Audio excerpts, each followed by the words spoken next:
Hello, everyone, and welcome to another Fireside Chat.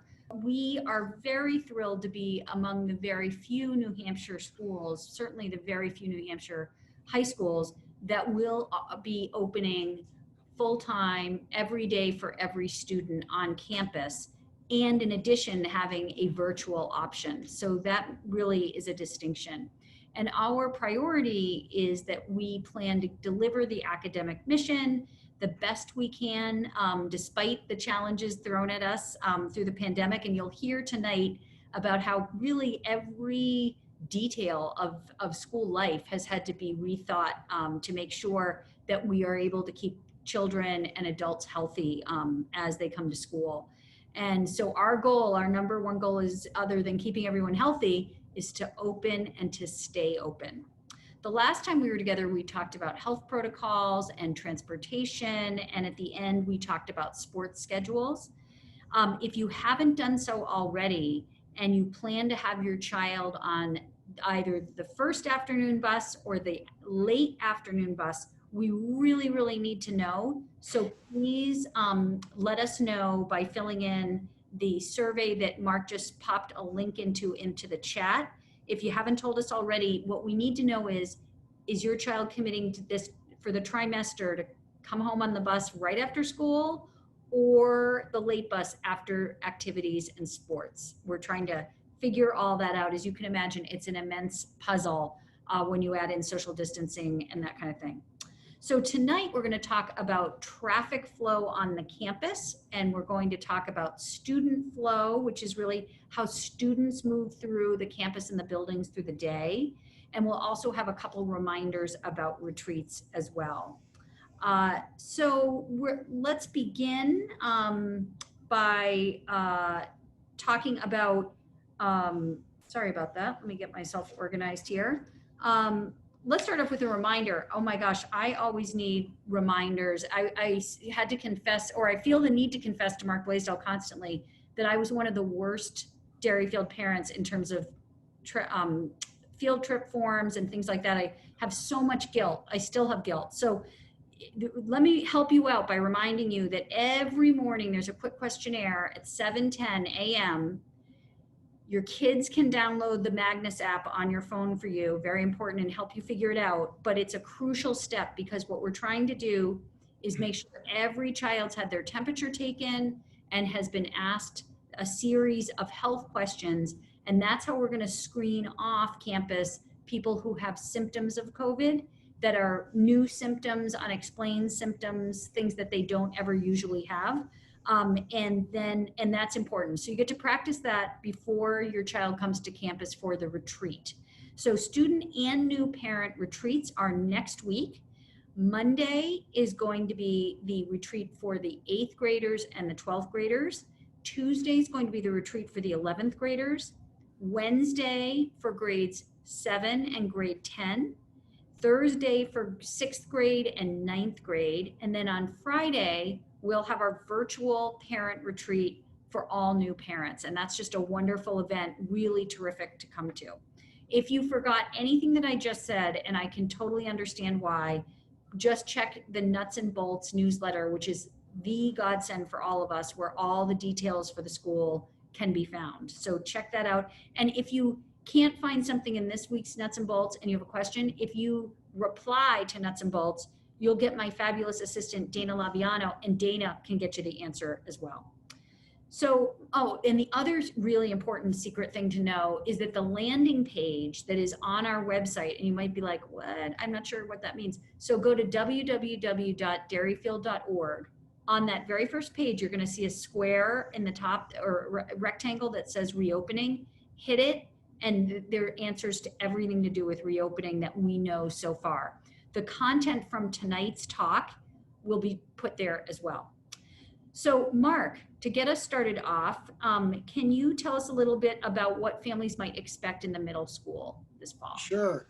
First of all, nice to see all of you. Actually, this is webinar format, I should say. So in Zoom, that means we actually can't see you. So feel free to make all those middle school faces that you used to get in trouble when you made them behind teachers' backs. But it's nice to experience this, share this experience tonight. So each grade level retreat will be a combination of get to know you activities between students and faculty, a review of special health and general school guidelines, and of course, an opportunity to get lots of lingering questions answered. For you new middle school parents, I hope to see you at least virtually for our new parent retreat on Friday, September 4th, where you'll meet and hear from all middle school faculty as they present on the middle school academic program, as well as a frequently asked questions presentation I've made to help you sift through all this information with which I'm sure you have been flooded. I am also working on putting together a returning parent and student panel for you to ask the questions that perhaps only they can best answer. Great, Jed. Can you give us an upper school view? Sure. Well, first, let me preface anything I have to say tonight by just saying that I am thrilled to be a part of the Derryfield community. And, you know, when you join a school in challenging times, you really see what it's made of. And I've just been so amazingly impressed by the collegiality and the trust and the creativity that I have already witnessed among the faculty and staff. It's been absolutely incredible. Now, I'm talking to you from the absolutely wonderful Science and Innovation Center, and I'm going to consider it a design flaw that we have sustainable energy lights in here, and they're going to go off occasionally. So I'm going to do some jumping jacks. Every once in a while. It's a heart rate thing I do. It's also to get the lights on. Let me say back to reality that as Mark was saying, like the middle school, upper school grade level retreats are going to be 3-hour events. They're going to start at 8:30 sharp a.m. They're going to conclude at 11:30 a.m. in time for kids to get home for lunch. Like middle school, we're going to emphasize downtime, kids getting to know each other and their advisor. We are going to really drill familiarity with our safety guidelines that we have been working on all summer. And we're also going to give plenty of time for students to address any lingering questions or concerns about the coming year. Also, like the middle school, we are hosting a retreat for upper school new families. That is going to be September 4th from noon to 2 p.m. Any parents and guardians of new upper school students are invited to attend that. You'll have the opportunity to meet a few Derryfield leaders, and then you're going to spend time in smaller breakout rooms with your head class advisors based on the grade that your child is in, just getting to know them and asking whatever lingering questions or concerns you might have about the year. Great, so now let's shift with excitement to the very first days of school. And this year we're going to bring kids in a staggered way. So the first days are actually going to be orientation days. And in those days, kids are going to learn about new technology and how it works, about the new schedule, about the health guidelines, and how to move through the buildings.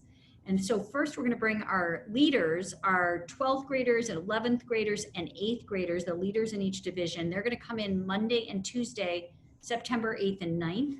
And then we'll have the 10th graders, the 9th graders, the 7th and the 6th graders, which are places where we tend to have the most new students as well. And they're going to come in on Thursday and Friday, September 10th and 11th. And hopefully that by that point, we will have worked through some of the newness with our older leader classes. So that should be helpful.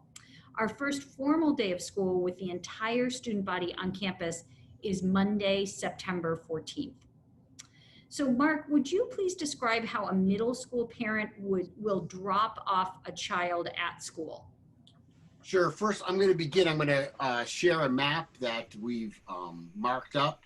Hopefully you'll be able to see this. If you can't, the chat function you can use to let us know that you can't see the map. But hopefully this will work. All right. So we thought this would be useful to help you visualize some of the spaces we'll be talking about today. In-house language like, you know, the door at the end of what used to be the senior hallway probably wouldn't be too helpful. Please understand as well that we'll be walking students through these flow patterns next week during the student retreats. Before we explain the traffic flow by division, let me talk big picture first. We have sought to achieve a higher degree of safety by splitting the external campus into two levels. The upper level, which you can see marked as sort of kind of 1 and 2, from the U upper school main entrance to the Athletic and Wellness Center and the Sudden Pitch parking lot. In the lower level, which is kind of 4 and 5, from the middle school entrance through the loop by the turf field, by the middle school entrance, and up past the Gateway parking lot. The pickup and drop off and bus locations, all of them seek to minimize congestion in any one area. So if you're dropping off a middle school student in the morning between 7:30 and 7:55, we ask you that you come in through the upper school main entrance, that's number 1, and proceed to the roundabout, which is number 2, located right before the Athletic and Wellness Center. So it's coming in 1, coming in 2. That's a change for middle school. That's great, Mark, because the numbers aren't showing up for me. So if you can use the pointer, that'd be great. I don't know if the pointer, can you guys see the pointer? I can see it. You can? Is it in the right spot? I guess is the better question. Can't see the numbers, but the pointer works, says Michelle. Thank you, Michelle. Oh, thank you. So you'll be coming in the upper school entrance, which if you're looking at the map is right across from the word north on North River Road. And then down past the front of the upper school to that roundabout, which should have been number 2, but is now where I'm moving this. Obviously, the nice little circle there. Okay. So you drop off at the roundabout, go around the roundabout, and then back out that same entrance. Great. Okay, Jen, could you use words to describe how you drop off an upper school child? Since our is not cooperating? Yeah, if you want, Mark, I can share the screen. I've marked this up with Mark, and it might come through on mine. Do you want to give it a shot? Sure. Sounds good. I'll stop sharing now. Okay, thanks, man. All right, let's try this. All right. Okay, cool. I'm already going to be bested by the new guy. Let's see. Is that working? That's really clear. Yep. Oh, well, that's good. That's good. Show off. All right. Well, first of all, let me say that I'm going to be out front of the upper school entrance, which is just sort of north of the number 1 on this diagram. That's the River Road entrance. I'll be out there with a bunch of faculty and staff every single morning to greet students and help drop-off run as smoothly as possible. We're trying to keep things real simple and real stable. The upper school parent drop-off in the morning for cars, exactly the same as the middle school parent drop-off, and that is on this number 2 on the map. It's the big rotary. So coming in from River Road, you're going to drive past the main entrance to the upper school. You're going to drop your child off in the main rotary number 2. You are then going to proceed around that roundabout, right in front of the A&W. It's going to be a swift but safe drop-off, and then you're going to complete the roundabout and exit back through the upper school entrance number 1. And parking for upper school drivers, where would those students park? Yeah, so this is where what Mark was talking about, sort of our split levels, this is where it really matters. So to allow for access into the school from the upper level, all upper school drivers, these are students who are driving themselves, are going to enter the upper school main entrance, again, number 1, River Road. They're going to park in designated spots that we will sign. On this level, it's going to be by the main upper school building and near the A&W buildings, and also in the Sudden Pitch parking lot. If you're like me, I was like, what is the Sudden Pitch parking lot? You guys have some really weird marketing concepts at Derryfield.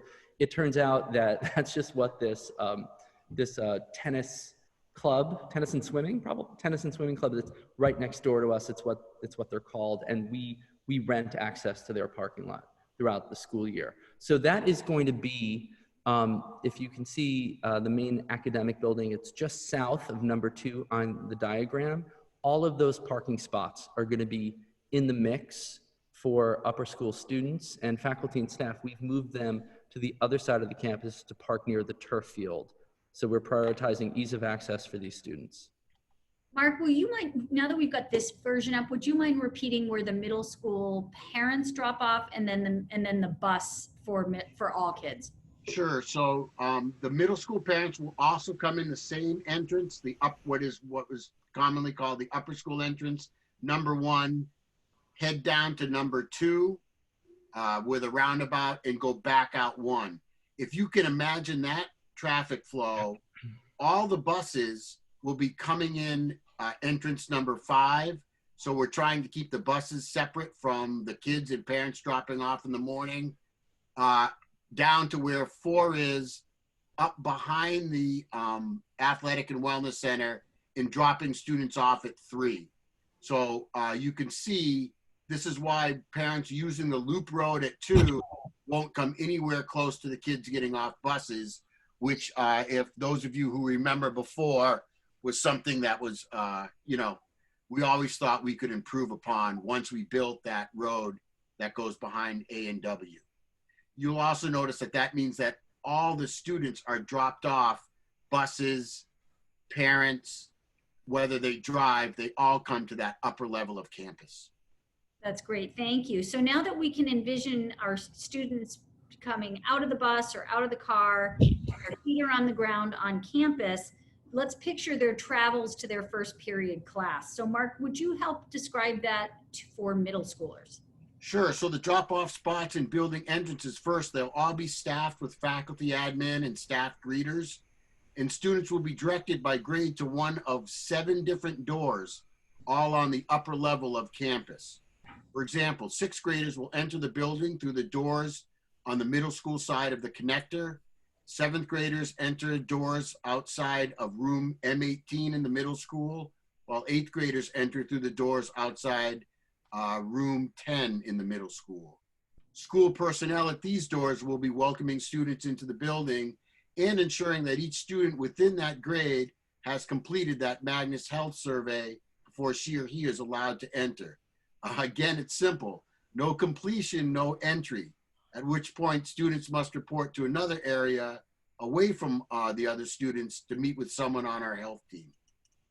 Wonderful. Jed, will you describe for upper schoolers, please? Yeah, so the same procedures and priorities hold true for upper school students too, especially in terms of the medical health check-in in the morning. Cannot emphasize enough how helpful it will be for families to comply with that 7:10 a.m. target time for getting that critical information in us so that we can safeguard the health of everybody on campus. It's going to make everything run much more smoothly. Now, in terms of entry, we have designated specific grade level entryways on campus for 9th, 10th, 11th, and 12th graders. All of these entryways will be staffed by faculty and staff who will have live time information about students who have not yet completed the medical check-in. Students who have not completed the medical check-in by 7:30 a.m. when we open the doors are going to be pulled off that line and not permitted entry into the building. And we're going to have to go through that medical check-in with the nurse at a separate location, just like Mark indicated. Now, in terms of entry, 9th graders, you're going to enter the doors at the other end of the connector. 10th grade is going to enter by the health office where Nurse Leclerc's office is. The juniors are going to enter right at the corner, the end of the science hallway, the corner of the Science and Innovation Center. And of course, we will give seniors first class status. They can enter right at the main entrance, right near Ms. Wall for that morning greeting, which we know that they've grown so accustomed to. Great. Let's talk a little bit about what they might find when they get to the classroom for that first period class. Mark? Yeah, so this is definitely a case where a picture is probably worth 1,000 words. So Jed's going to share a picture of what that looks like. Before he describes the tech, though, what you can't see, of course, are the student seating.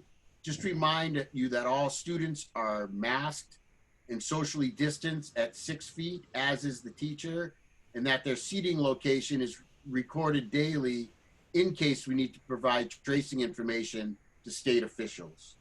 Jed, what about the tech? Do you want to give them a little preview to all the cool stuff we got? Yeah, absolutely. Can everybody see this image? Are we good, Mary? Yes. Yeah, great. So we've equipped each classroom with some pretty state-of-the-art technology in order to make sure that we have an effective and equitable learning environment for all students, whether they're in what we're calling the mothership classroom, a satellite classroom, or are at home or abroad, learning virtually. So let me talk a little bit about this equipment.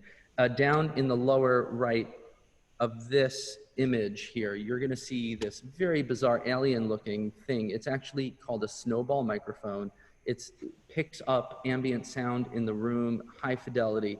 That means that if a student in the classroom is asking a question, the student at home or in a satellite room is going to hear that question clearly. It will also very clearly and high quality sound communicate what the teacher is saying at all times. Often, on the other side of the picture, we have a webcam on a tripod, highly portable.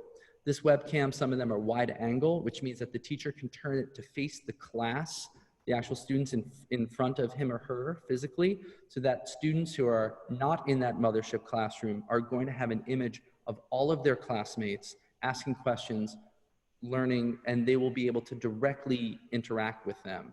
The only difference will be there will be a screen between them, but it will have the effect educationally of fully participating in the group activity.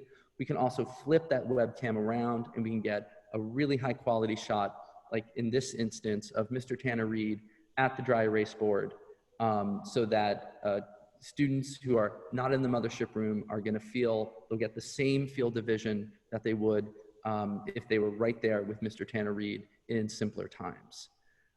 We have also equipped some of our rooms with these incredibly fancy clear touch interactive boards, which are super cool. And all of this is going to be mediated by the incredible, actually it's incredible that it's so familiar now, the incredibly familiar functionality of Zoom calls and the kind of flexibility you get with a Zoom call. You can pin a speaker, you can, anybody can share a screen, so any student can share their work, make their thinking visible so that everybody can literally be on the same page. What we've worked out in these classrooms is all designed to make sure that every student at Derryfield, regardless of where they're learning, is still getting the highest quality Derryfield education possible. That's right. Mark, would you tell us a little bit about the satellite spaces? Sure. First, if any students are on this and know Mr. Tanner Reed, they're probably shocked to see that in the summer, the impeccably dressed teacher actually lets his shirt tails hang out. It's shocking. So, that actually is Mr. Tanner Reed. You got to believe us. All right, sorry. Back to the satellite spaces. So in some cases, class rosters exceed the limits of the primary or what we're calling the mothership class spaces. For example, middle school classes of 16 total students, like in the 7th grade, will devise a rotation in which 4 students will take turns experience the class in what we're calling a satellite space. That's an on-campus space. For the middle school, we have set up individual spaces within the large space of the Magnus room that will be monitored by either a faculty member or one of our teaching assistants we have hired. Technology will allow students in the satellite space to experience the class virtually, but also some teachers may also use the satellite space as a rotation to complete an asynchronous learning activity. Either way, no student in the middle school will be assigned to a satellite space more frequently than once every 3 or 4 of their class meetings, or maybe once in a 2-week window for each class.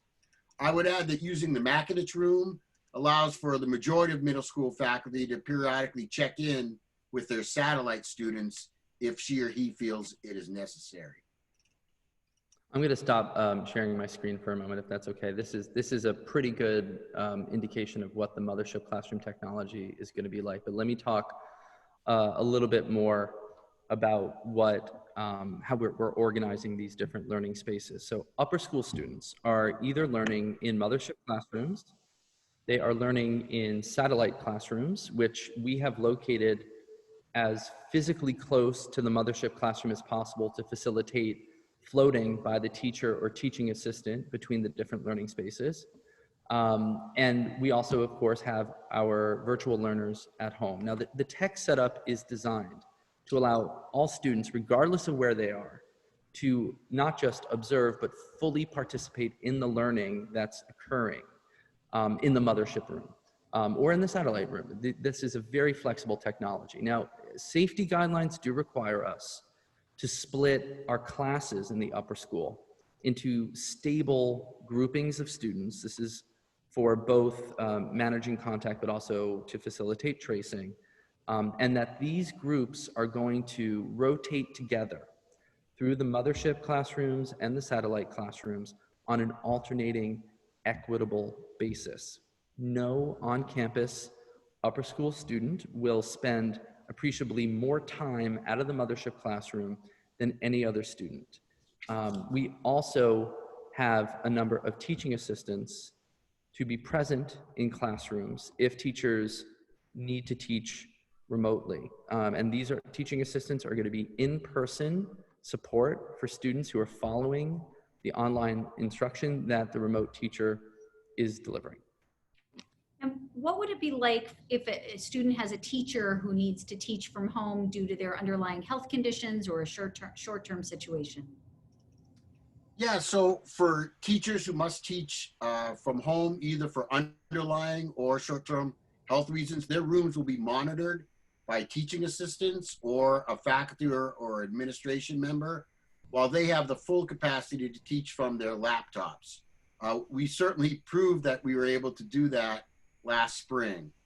Starting in the fall, however, we have had time, as you saw, to beef up not only our technology on campus, but also to add even more tools into our teaching toolboxes.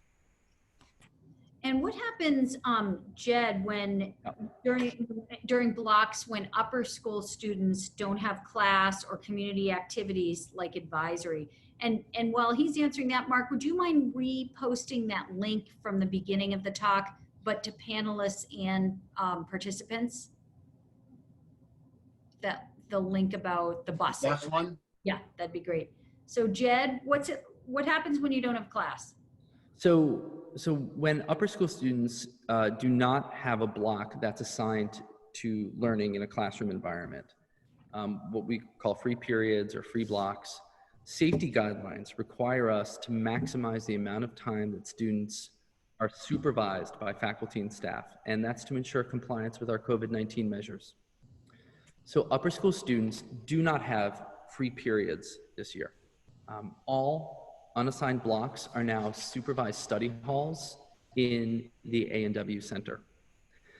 Now, this is a challenge in some ways for some students, depending on their schedule. It's certainly a shift from the culture of DS from last year.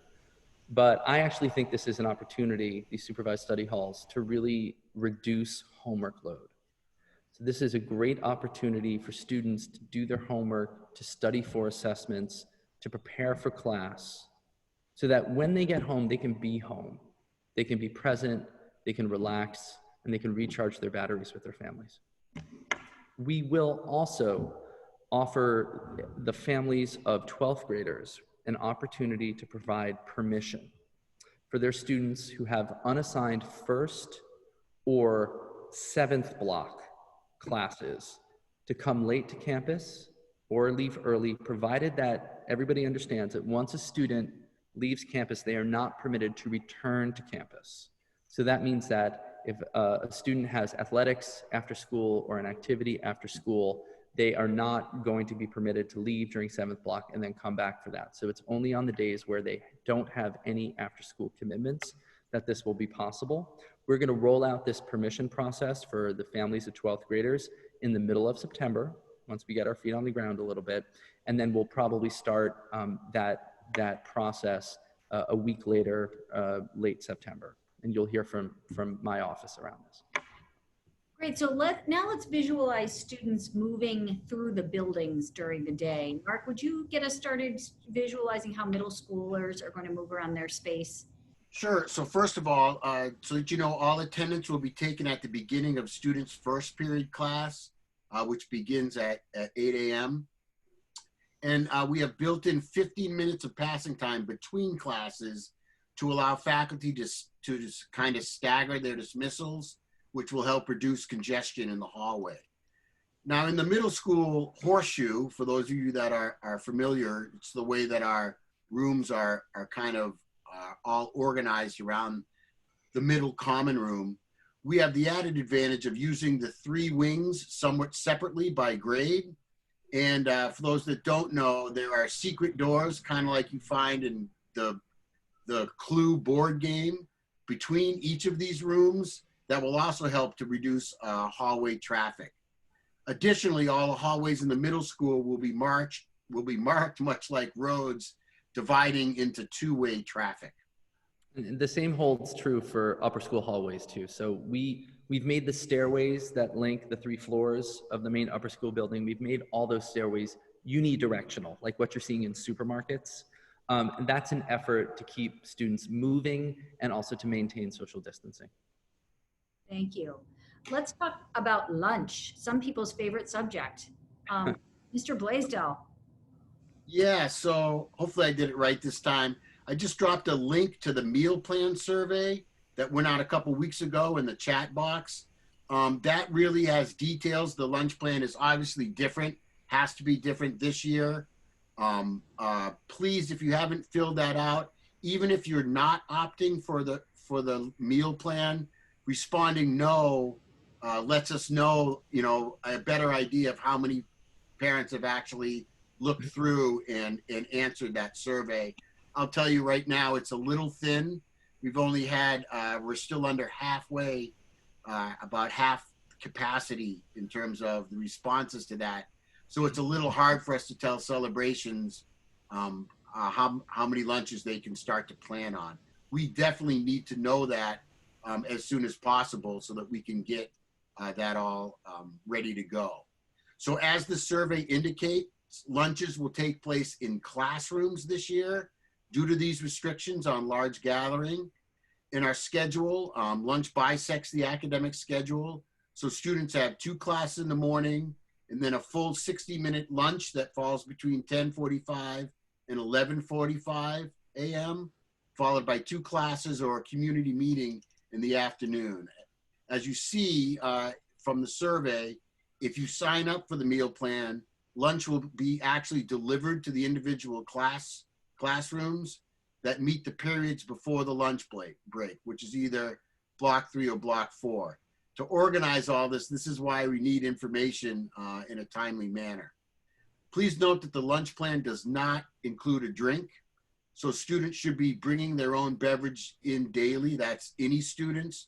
We encourage the use of personalized reusable liquid containers, and students do have access to our water fillers.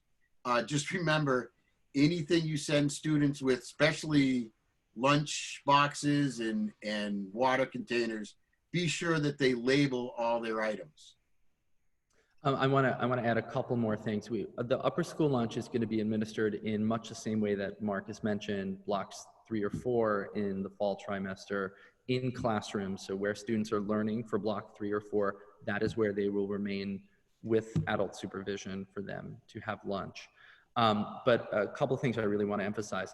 So upper school students who opt to not register for the school lunch that's provided through Celebrations Catering are going to need to bring their own lunch every day, and they have to carry it around in their backpack all day long. Unfortunately, we are not going to be able to offer microwaves in either division for safety reasons. And the senior driving privilege in which students could leave campus to get food in the pass for lunch, it's not an option this year for safety reasons. Also, we are not going to be able to permit students to order food to be delivered to campus either.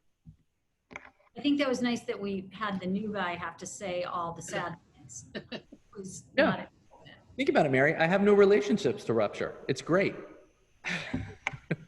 it's such a bummer. It's a bummer to all of us that things aren't, it's sort of one of those things you keep rediscovering. Oh my goodness, even that's different. Even that's changed. Oh my goodness. But we have to all remember, temporary. This is temporary. Yeah, to make it clear, I wanted to have senior privileges and allowed deliveries on campus. Jed said no, so. Okay, we're gonna get the court transcript on that, Mark. And then Mark has the good question, which is, once lunch is finished, what are some of the things that we get to do? Right, will we have recess, right? The all-time middle school question. So weather permitting, actually, the third and fourth block teachers that are hosting lunch in their rooms may occasionally take their student diners outside during or after lunch for fresh air, a mass break, a much needed chance to move around a bit. We are also working on some recess-like activities that fall within our health guidelines that will always be supervised by faculty and staff. So a question that came up in numerous other fireside chats in the chat feature was, when will students be able to go to the restrooms and what will the protocol be? Right, so middle school students will be allowed to go to the bathroom whenever nature calls. We actually have 8 bathrooms available to students in the middle school building, and they are all single users. Of course, we also will be instructing them on how to wash and sanitize both their hands in the spaces they use. But we know that's not enough with middle schoolers. Know too that every bathroom in the school will be cleaned and sanitized by our professional staff every 2 hours throughout the day. Jed?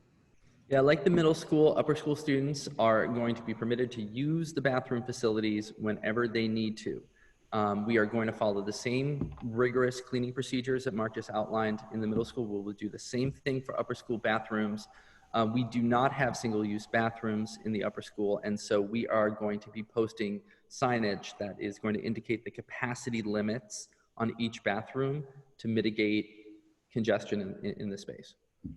So we've got two classes after lunch, and then we get to, with a 15-minute passing time in between, which is much longer than what we would ever usually have, but we want to create time to get out, to have a little fresh air and et cetera. And then we get to the end of the day. Mark, did you have a comment before? Yeah, I just saw this comment, and I'm not surprised it came up. So how are they going to eat lunch with their mask on if they're indoors? So that's one of the reasons of course, the answer is not through a straw. So that's one of the reasons why I think when it's possible, those hosting teachers will bring students outside.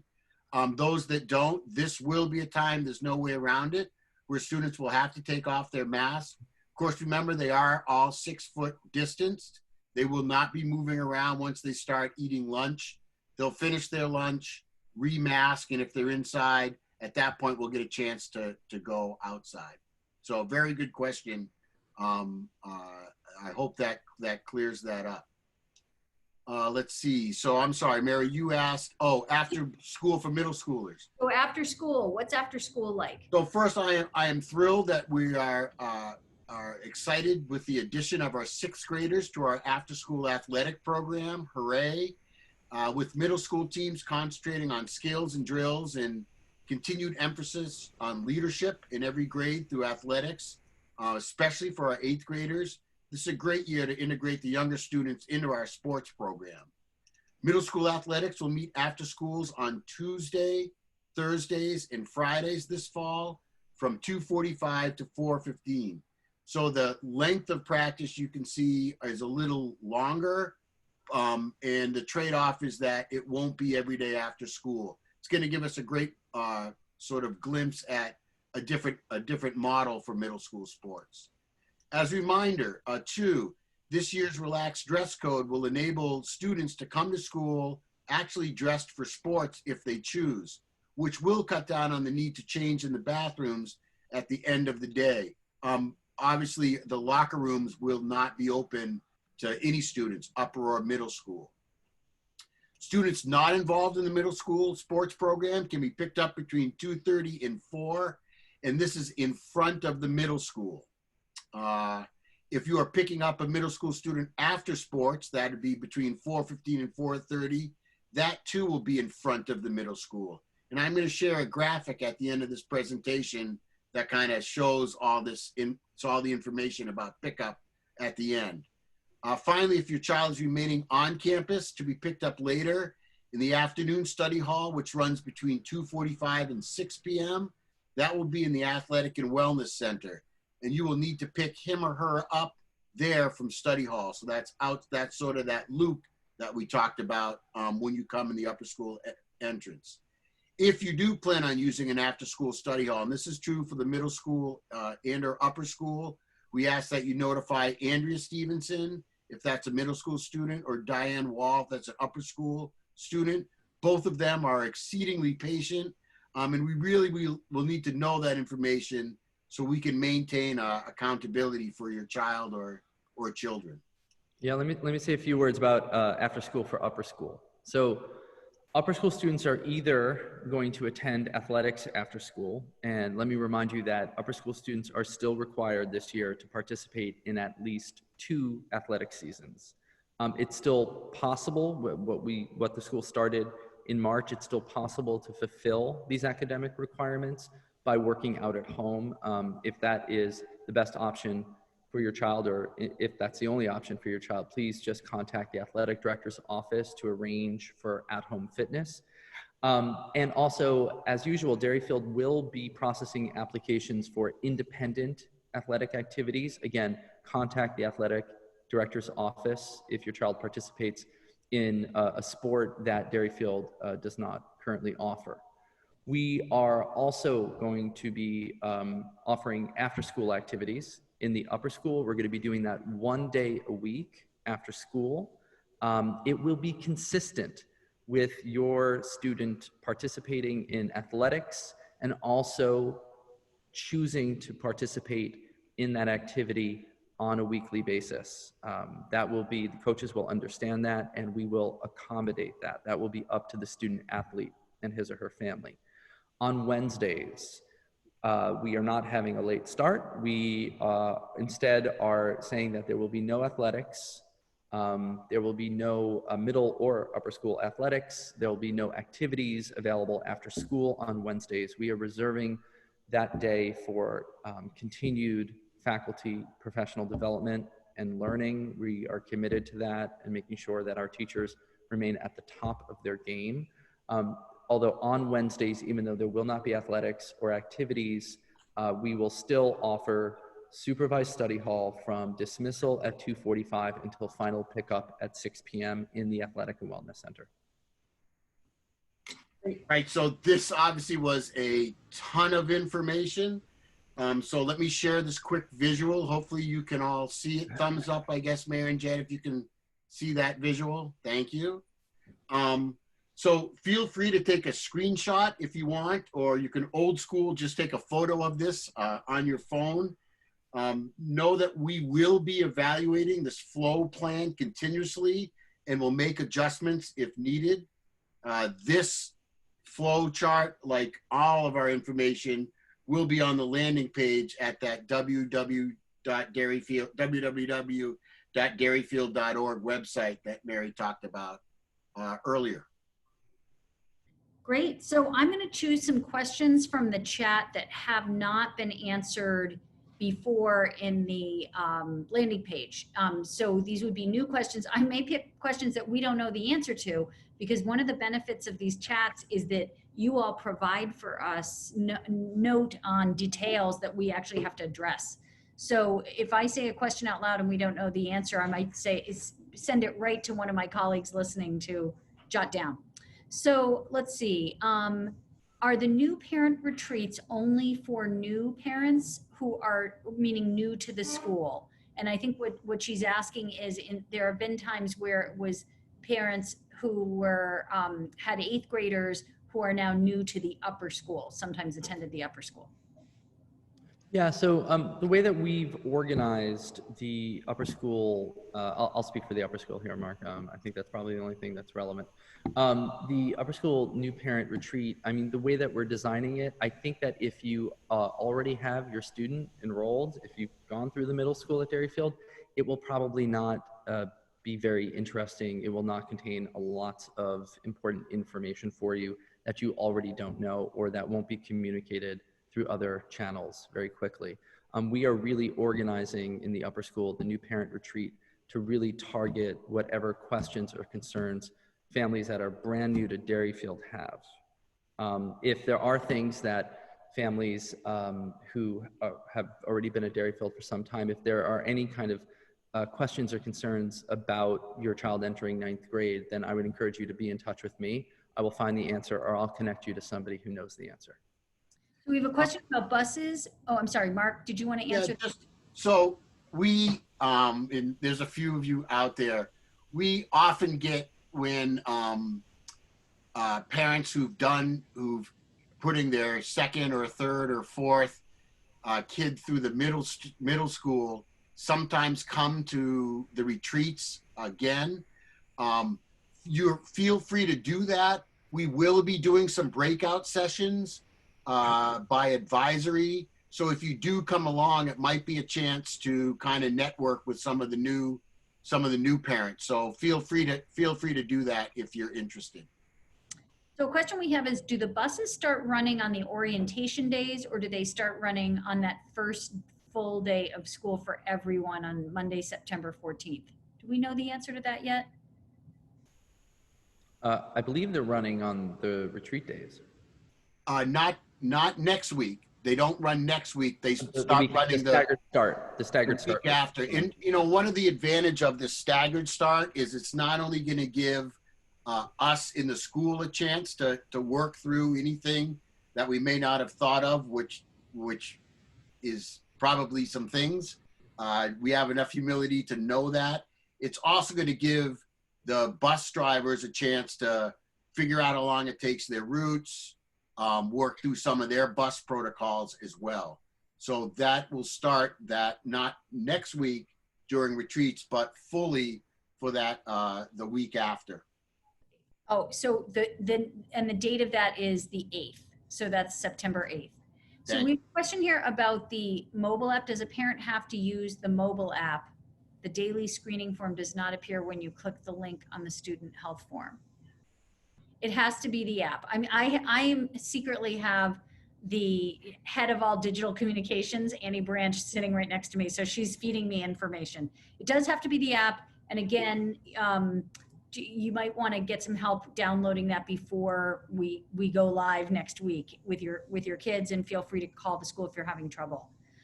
What about upper school students who walk to school? Where would I would assume they just walk in their proper door. So they're specified in 2 ways. Door that's appropriate for their grade. And don't you worry, we are presenting so much information. It's really just so our families and kids who are listening just have a general sense of how much detail and how thought out this is. All this will be reviewed at retreats, and then, or not all of it, but much will be at retreats, and then much of it will be at orientation. So don't you worry, and you can always ask your advisor and ask lots of questions, not to worry. We had a conversation in my advisory call, a video conference today, saying that when people are excited and their adrenaline's running, it's really hard to hear lots of new information. It sort of bounces out. There have been studies that my dad, who's a doctor, talked about where about a patient, how much a patient can hear in an examining room from their doctor on a given day, because for some patients, they're just so keyed up, they can't hear it. So we know that, and that's why don't you worry if you forget something, just keep asking that same question. We're happy to answer. So so that was about reiterating questions. Let's see, new procedures. Will students have the same seats in a class, because we talked about assigned seating, throughout the week? Yeah, I can handle that. They will throughout the day, but not necessarily throughout the week. That's why we'll have cleaning protocols during the day, and then obviously when all the students are out of the building at 2:45, it gives us an opportunity to do the deeper cleaning that's necessary. And the reason why we can't do that goes back to that idea of room capacities. So again, take a room that has 16 students, but has the capacity only for 12 students. If they meet Monday, Wednesday, Friday, the students that are in that classroom, those 12 seats on Monday, are not going to be the same students that are the exact same students that are in there on that Wednesday. So in that case, it would be sort of a swapping out 4 students each time. So we can't keep them in that seat throughout the whole week. But really, our experts at Fusion Cell have assured us that that is really, really low risk considering all the cleaning that we'll be doing at the end of the day. Right, and the important thing is that we know who sat where, so that and when it's time, if there's time for tracing, we can help with that tracing. There's a question here about lunch, and I think a concern of having lunch with the same class all year long, and that's not in the plan. Jed or Mark, could you comment on what happens in the next winter trimester? Sure, I'll take that, Mark. So we're starting off the year in fall trimester by having students have lunch in their block 3 or 4 class. And then probably when we come back in January from our very long and well-deserved family vacation time, virtual learning time, we are going to switch that up and move to blocks 5 and 6. So there will be, we'll spend half the year having lunch in one class, and then we're going to switch over and have lunch in the next class.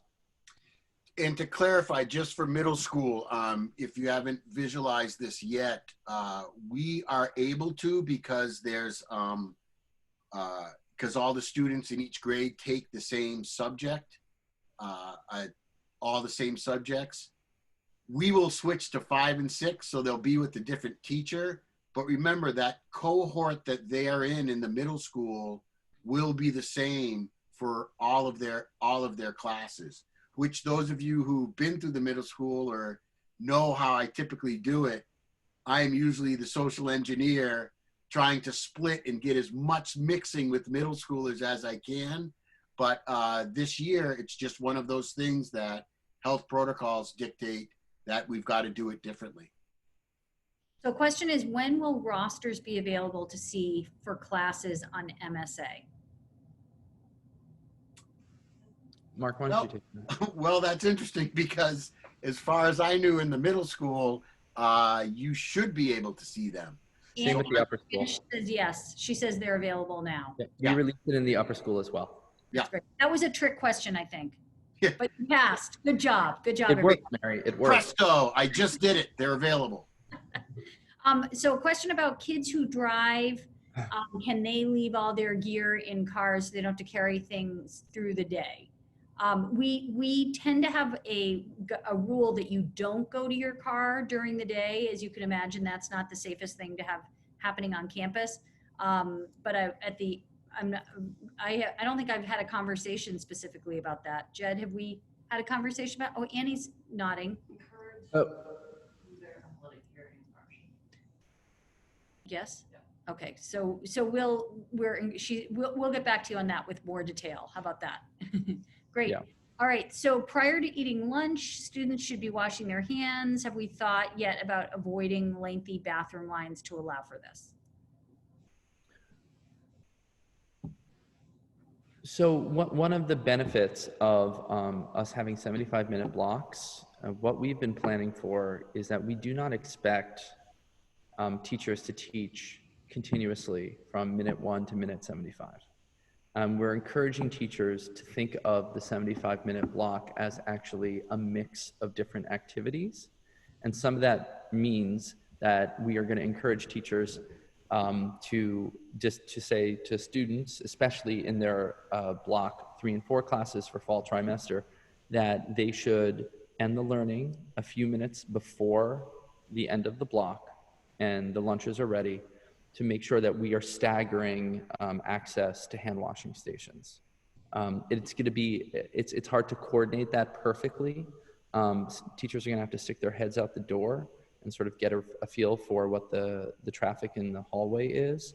But that is our encouragement, that they use their eyes and their judgment so that we don't slam all the bathrooms at the same time. Now, of course, hand washing is best, but we have hand sanitizers ubiquitously placed all over the school. And one of the routines that we are emphasizing, I was just working on this today, putting together a checklist for faculty that just sort of simplifies everything they need to think about throughout the day. One of them is that they are going to make sure that they are having students wash hands, and if necessary, at least hand sanitize before we transition from learning to eating food. Question about where kids will change their clothes for sports. Yeah, I'm going to put that in the category too, Mary, of the question about going to cars.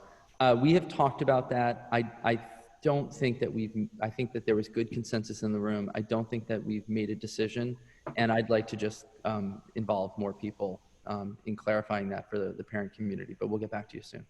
Yeah, and in that same category is what day that the upper school activities will be. That's still to be decided. That is. Let's see. It'll be one day though. It will be a defined day. We know that. We have reached consensus on that. We don't want to have so much instability on the athletic rosters every day for coaches to manage. We want to make sure that for students who have a really strong commitment to an activity, but also participating in athletics, that they have that choice, but all coaches will be able to plan for what may be a depleted roster that day, so they design the drills and the skills appropriately. If activities are only one day a week, are students able to do more than one activity? Choosing one. I'm sorry, what'd you say, Mary? I believe they're choosing one because of the cohort issue, that we don't want to add that many more mixing groups into their day, because one of the things we're trying to do is reduce the total number of exposures that a child has to people during the school day. Especially outside their academic schedule. That's right. There's a question about dropping off, and I think if it's an individual question about your own schedule, just email Jed or Mark and ask that question, and they'll be happy to help you with that. Another question, will the teachers be lecturing with masks on or off once the school settles and begins teaching? On. And masks. Teachers are gonna have to be wearing masks in the classroom. You know, we've demoed this, and we've even demoed it virtually through the camera to experience it. And I think that's where those wicked cool snowballs showed that they were worth the investment. We can actually hear pretty well. So we've been practicing that, and that's the way that will be. I did see a mask question about, are students going to get the masks? Yes, they will be getting them during their retreats. But obviously they can't come to campus without one. So make sure that whatever mask they have at home, even if it's not 3-ply, have them wear that on that first day, and then we'll be giving them their Derryfield approved masks, which they are going to have to wear at all times. do we know when the drama rehearsals will be, and do they start this fall or winter? When would they first start? I can't remember. Yeah, I can't remember. I know that the middle school drama, which is not obviously going to be a musical, unfortunately, but I know Bill Westenberg has something planned similar to like the radio show that we did last year. We have moved that to the spring for a number of reasons, not the least of which is, look, we're a hopeful group, right? We're crossing our fingers, and maybe what we can do in the spring is different than what we could do in the fall. And so upper school parking spaces, will they be assigned or first come, first serve? Will they be segmented by grade? No, but what we're doing is we are designating locations for student parking and faculty and staff parking. Now, within those designated spaces, it's first come, first serve. We're not providing additional structuring of that space. But student parking will all be together closest to the upper school main building right off River Road, and all faculty and staff have been instructed to park near the turf field on the other side of campus. Here's a good question, which is, can we choose to send our student to after school study hall on a day-by-day basis, or do we send? Yeah, and I still would, if you know, for example, that every day your child's going to be riding on Tuesdays and doing something else on, say, Fridays, if you could get that information either to Andrea or to Di Wall, then they can that sort of helps them. You know, a call every day, a lot of those, 389 of those a day can be a little hard to manage. but I would submit to them a plan. They'll be asking for it for what your normal will be. We're all parents, so we know what normal days are with adolescents, what a normal day will be. And then if there's any changes, you can just email them those changes. So we're really getting to the end of our time, but I think a really important question that has come up a couple times is people wanting to know how to get access to the Magnus mobile app. And okay, and Annie Branch promises me she's going to send an email tomorrow with Magnus mobile app, lots of instructions about that. So that is great news. So I just want to thank you all for being with us. We're going to go through the chat. We save these chats and then we go through them, and it helps structure our reopening team meetings and what we have to decide and figure out and then put on the landing page and send to you all for training. We're actually getting so close to the start of school and that we'll be folding all that information right in with the kids.